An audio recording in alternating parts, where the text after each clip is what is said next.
Olá, povo de Deus, 28º domingo do tempo comum, 9 de outubro de 2022. Nossa reflexão de hoje é a partir do segundo livro dos Reis, 5, 14 e 17, segundo Timóteo 2, de 8 a 13, e de Lucas 17, de 11 a 19. Naqueles dias, Naamã, o sírio, desceu e mergulhou 7 vezes no Jordão, conforme o homem de Deus tinha mandado. E sua carne tornou-se semelhante à de uma criancinha e ele ficou purificado. Em seguida voltou com toda a sua comitiva para junto do homem de Deus. Ao chegar, apresentou-se diante dele e disse: Agora estou convencido de que não há outro Deus em toda a terra, senão o que há em Israel. Por favor, aceita um presente de mim, teu servo. Eliseu respondeu: Pela vida do Senhor, a quem sirvo, nada aceitarei. E por mais que Naamã insistisse, ficou firme na recusa.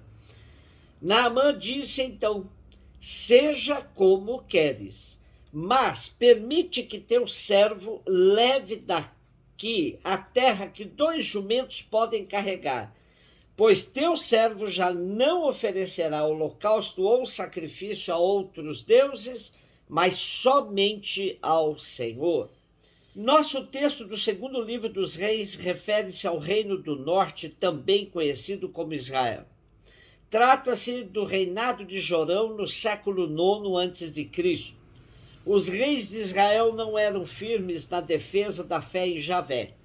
Em termos religiosos, praticava-se uma política de invasão de deuses, de cultos, valores estrangeiros que ameaçam a integridade da fé javista. Portanto, é uma época em que os deuses cananeus assumem um grande protagonismo e Baal substitui Javé no coração e na vida de muitos israelitas. Neste contexto, o profeta Eliseu assume-se como grande defensor da fé javista, continuando a obra de seu antecessor Elias. Eliseu fazia parte de uma comunidade de filhos dos profetas. Trata-se provavelmente de um círculo profético cujos membros eram os seguidores incondicionais de Javé e aqueles em quem o povo buscava apoio face aos abusos dos poderosos. Nosso texto de hoje nos apresenta a história do general sírio Naamã, considerado um dos heróis da Síria. Era leproso, mas informado por uma empregada judia de que em Israel havia um profeta que podia curá-lo do seu mal, veio ao encontro de Eliseu carregado de presentes. Eliseu mandou apenas que Naamã se banhasse 7 vezes no Rio Jordão. O episódio deixa claro que Deus não se move de modo reducionista, como se fosse Deus apenas de um povo. Naamã é sírio, portanto não faz parte do círculo fechado do povo de Israel. Javé age com sua misericórdia em todos os povos. Segunda carta de Paulo a Timóteo, capítulo 2, de 8 a 13. Caríssimo, lembra-te de Jesus Cristo, da descendência de Davi, ressuscitado dentre os mortos segundo o meu evangelho. Por ele eu estou sofrendo até as algemas, como se eu fosse um malfeitor. Mas a palavra de Deus não está algemada. Por isso, suporto qualquer coisa pelos eleitos, para que eles também alcancem a salvação que está em Cristo Jesus, com a glória eterna. Merece fé esta palavra: se com ele morremos, com ele viveremos.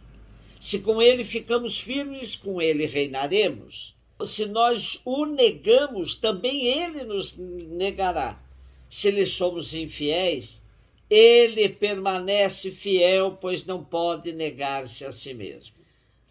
Continuamos a ler a segunda carta a Timóteo. Para percebermos a mensagem que o texto nos propõe, convém recordar que esta carta escrita por um autor desconhecido que, no entanto, se identifica como o apóstolo Paulo, nos coloca provavelmente no contexto dos finais do primeiro século ou inícios do século segundo, numa altura em que as comunidades cristãs sentiam arrefecido entusiasmo dos inícios, conheciam a perseguição e estavam a ser perturbadas pelas heresias e pelas falsas doutrinas. O autor exorta Timóteo, e na pessoa de Timóteo, todos os crentes em geral, a perseverar na fé, a conservar a sã doutrina recebida de Jesus e a dedicar-se totalmente a serviço do Evangelho. E, como argumento maior, o autor dá o testemunho da fidelidade absoluta de Deus ao compromisso assumido conosco. Se com ele morremos, com ele viveremos, se com ele ficamos firmes, com ele reinaremos. Se nós o negamos, ele nos renegará. Se lhe somos infiéis, ele permanece fiel, pois não pode negar-se a si mesmo. Lucas 17, de 11 a 19. Aconteceu que, caminhando para Jerusalém, Jesus passava entre a Samaria e a Galileia. Quando estava para entrar num povoado, 10 leprosos vieram ao seu encontro. Pararam à distância e gritaram: Jesus, mestre, tem compaixão de nós.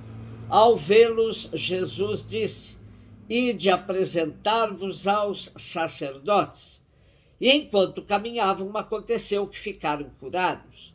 Um deles, ao perceber que estava curado, voltou glorificando a Deus em alta voz. Atirou-se aos pés de Jesus com o rosto por terra e lhe agradeceu. E este era um samaritano. Então Jesus lhe perguntou: Não foram 10 os curados? E os outros 9, onde estão? Não houve quem voltasse para dar glória a Deus, a não ser este estrangeiro? E disse-lhe: Levanta-te e vai, tua fé te salvou. Continuamos nossa caminhada com Jesus rumo a Jerusalém. Essa peregrinação é tempo de aprendizado, pois Jesus vai se servindo de cada episódio do caminho para dar instruções aos seus discípulos e a nós. Pelos detalhes da leitura de hoje, fica evidente que se trata de evento teológico, de acordo com a teologia de Lucas. O Evangelho não deve ser confundido com resenha histórica. Nosso texto diz que neste caminho de Jesus com seus discípulos aparecem 10 leprosos. O leproso é, no tempo de Jesus, o protótipo do marginalizado, do excluído. Além de causar naturalmente repugnância pela sua aparência e de infundir medo de contágio, o leproso é um impuro ritual, a quem a teologia oficial atribuía pecados gravíssimos. A lepra era o castigo de Deus para esses pecados. Por isso, o leproso não podia sequer entrar na cidade de Jerusalém, a fim de não manchar a santidade da cidade santa. Devia afastar-se de qualquer convívio humano para que não contaminasse os outros com a sua impureza física e religiosa. Em caso de cura, devia apresentar-se diante de um sacerdote, a fim de que ele comprovasse a cura e lhe permitisse a reintegração na vida normal. Podia então voltar a participar nas celebrações do culto. Um dos leprosos, precisamente aquele que vai desempenhar o papel principal neste episódio, é samaritano. Os samaritanos eram historicamente desprezados pelos judeus de Jerusalém, que lhes consideravam um povo dominado pelo sincretismo religioso, impuro, portanto. Pois foi exatamente um samaritano que do meio dos 10 leprosos voltou para agradecer a Jesus. Podemos pensar que para o samaritano não tinha valor algum seguir o ritual de apresentar-se ao sacerdote. Voltar a Jesus para agradecer pela cura recebida era muito mais importante. Os outros 9 se supõe que seguiram o seu caminho, marcado pelos rituais e leis judaicos. O estrangeiro não. O samaritano voltou para seguir Jesus, o único capaz de lhe oferecer uma vida inteiramente nova. Nosso texto diz que o samaritano voltou para agradecer. O verbo grego aqui usado é a raiz da palavra Eucaristia. Exatamente, Eucaristia significa ação de graças. O samaritano se habilitou para a Eucaristia e para a ressurreição, pois outro verbo grego importante aqui está na ordem de Jesus, levanta-te, que podemos entender como ressuscita-te para uma vida inteiramente nova. A gratidão do samaritano lhe mereceu a salvação, pois sua gratidão foi a expressão máxima de sua fé. Por isso Jesus também lhe disse: tua fé te salvou. Gratidão e fé são como que duas irmãs siamesas. Pratiquemos a gratidão para tornarmos visível a nossa fé. Um beijo no seu coração.